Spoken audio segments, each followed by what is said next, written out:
સુરતના પાંડેસરા વિસ્તારમાં આર્થિક તંગીના કારણે રિક્ષા ચાલકનો આપઘાત।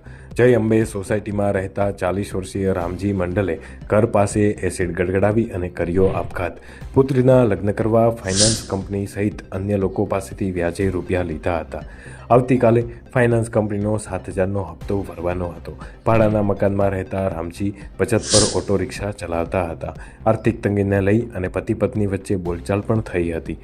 રિક્ષા ચાલક હતાશામાં આવી અને ઝેરી દોરડા ગટગટાવી હોય તેવું હાલ જાણવા મળી રહ્યું છે। આ સમગ્ર મામલે પાંડેસરા પોલીસે ગુનો નોંધી અને આગળની કાર્યવાહી હાથ ધરી છે।